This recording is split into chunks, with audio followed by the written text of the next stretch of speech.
queridos amigos, Kitab Aqdas, ele é um livro de Baha'u'lláh que originalmente ele foi revelado em idioma árabe. Em 1873, na prisão de Aqda.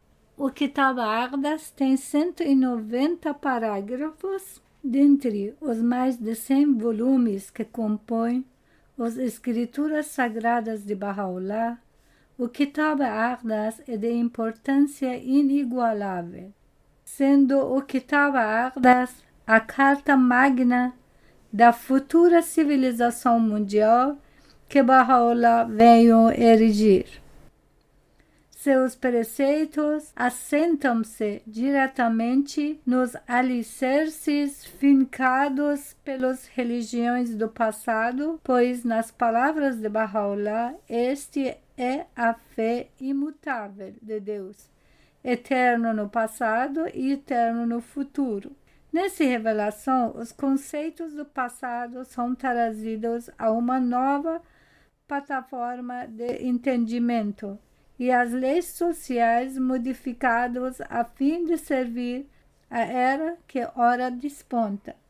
Destinam-se a conduzir a humanidade em direção a uma civilização mundial cujos esplendores agora mal se pode imaginar. Uma análise cuidadosa revela que governam 3 áreas: o relacionamento de cada pessoa com Deus, assuntos de natureza material e espiritual que diretamente beneficiam o indivíduo, assim como as relações entre as pessoas, entre cada indivíduo e a sociedade. Uma característica notável é a brevidade das leis. Elas constituem o cerne de um vasto corpo de lei que há de surgir nos séculos ainda para vir. Essa complementação da lei será promulgada pelo Caso Universal de Justiça como autoridade a ela conferida pelo próprio Baha'u'lláh.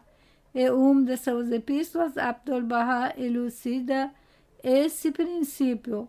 Os assuntos de maior importância que constituem o alicerce da lei de Deus encontram-se registrados explicitamente no texto, mas leis complementares são deixadas à Casa de Justiça.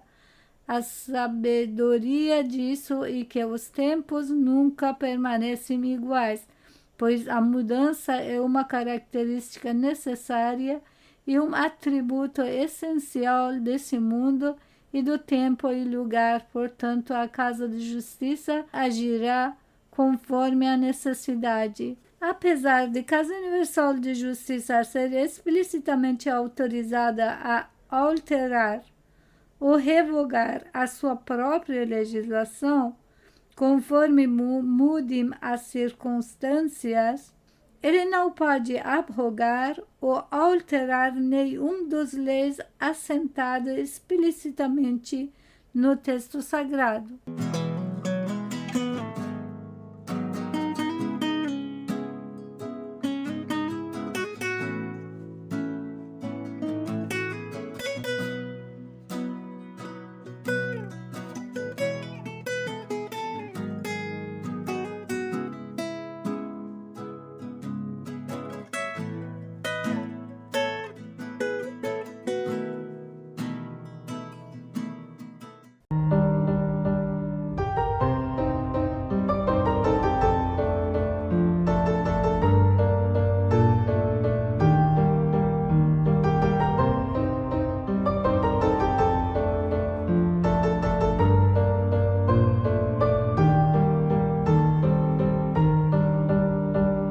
O primeiro, Ishraq, o sol da sabedoria, quando surgiu acima do horizonte da santa revelação de Deus, proferiu estas palavras de suma glória.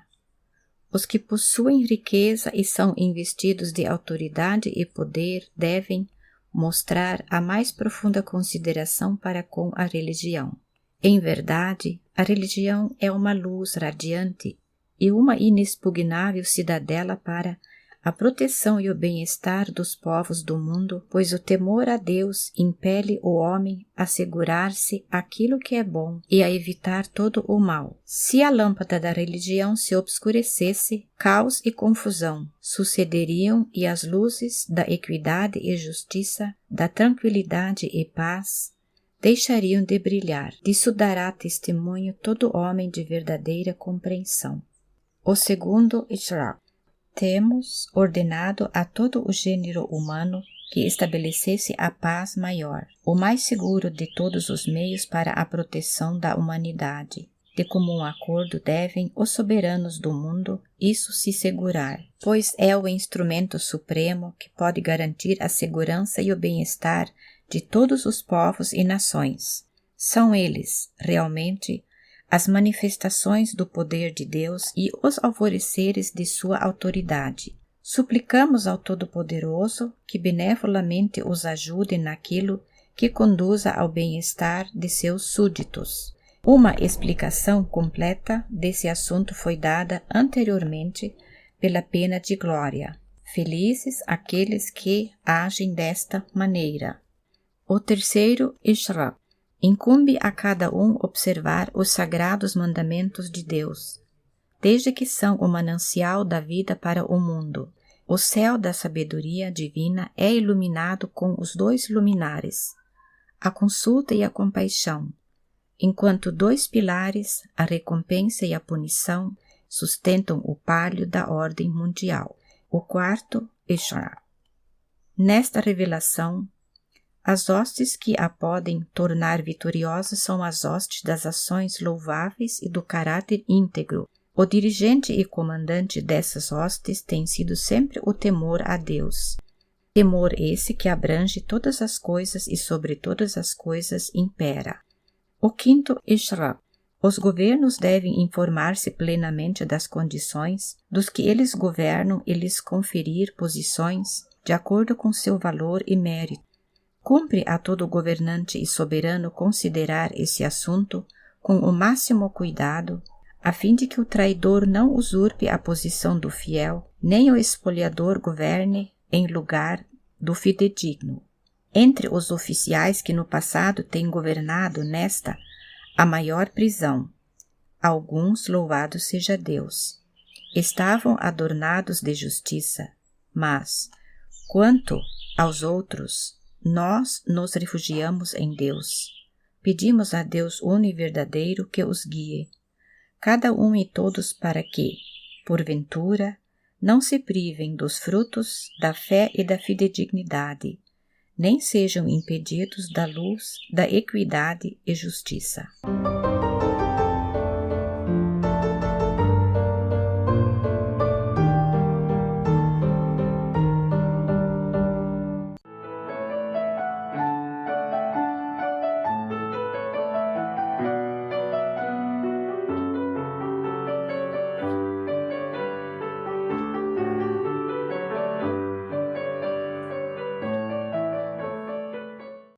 O sexto Ishraq é a união e a concórdia entre os filhos dos homens, desde o princípio do tempo. A luz da unidade tem irradiado sobre o mundo seu esplendor divino, e o maior meio para a promoção dessa unidade é que os povos do mundo entendam o idioma, escrito e falado, um do outro. Em epístolas anteriores, temos ordenado aos membros da Casa de Justiça ou que escolhessem uma língua dentre aquelas já existentes, ou que adotassem uma nova, e que igualmente escolhessem uma escrita comum, as quais seriam ensinadas em todas as escolas do mundo. Assim virá a terra e a ser considerado um só país e apenas um lar. O mais glorioso fruto da árvore do conhecimento é esta palavra excelsa. De uma só árvore sois todos vós os frutos, e de um só ramo as folhas. Não deve o homem se gloriar do amor à pátria, antes deve ele se gloriar do amor à sua espécie. No tocante a isso, temos anteriormente revelado o que é o meio da reconstrução do mundo, e da unidade das nações. Bem-aventurados aqueles que a isso atingem, bem-aventurados que agem dessa forma. O 7º Ixirá. A pena de Glória aconselha a todos a respeito da instrução e educação das crianças. Vede o que a vontade de Deus revelou quando chegamos na cidade-prisão, e o que anotou no mais sagrado livro.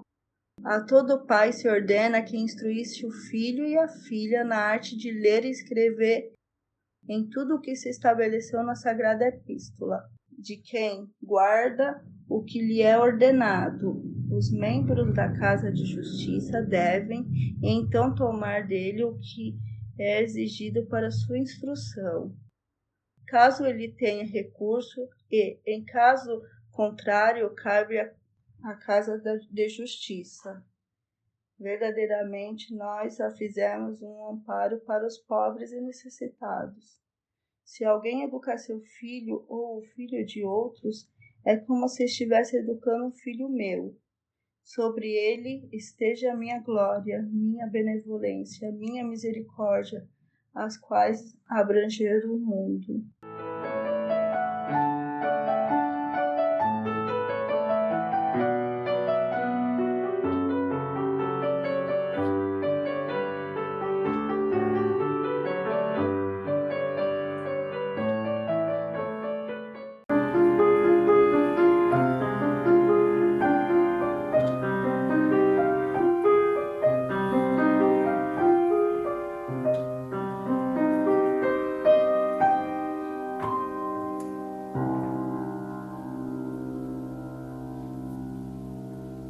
Oitavo Ixirá. Esta passagem, escrita agora pela pena de Glória, é considerada uma parte do mais sagrado livro. Os homens da Casa de Justiça, instituída por Deus, têm sido incumbidos dos interesses do povo. São, em verdade, os portadores da confiança de Deus entre seus servos e os alvoreceres de autoridade em seus países. Ó povo de Deus, o que treina o mundo é a justiça, pois é sustentada por 2 pilares, a recompensa e a punição. Esses 2 pilares são as fontes de vida para o mundo, desde que há para cada dia um novo problema. E para todo problema uma solução oportuna. Tais assuntos devem ser levados à consideração da Casa de Justiça, a fim de que seus membros possam agir de acordo com as necessidades e exigências do tempo. Aqueles que por amor a Deus se levantam para lhe servir a causa, recebem inspiração divina do reino invisível. Incumbe a todos lhe serem obedientes. Em todos os assuntos de Estado deve-se recorrer à Casa de Justiça, mas os atos de adoração devem ser observados de acordo com aquilo que Deus revelou em seu livro. Ó povo de Bahá, sois os pontos de alvorecer do amor de Deus e as auroras de sua benevolência. Não corrompais vossas línguas com a maldição e o rebaixamento de qualquer alma, e guardai os olhos de tudo que não seja condigno. Oferecei o que possuis. Se for recebido favoravelmente, tereis atingido o vosso objetivo.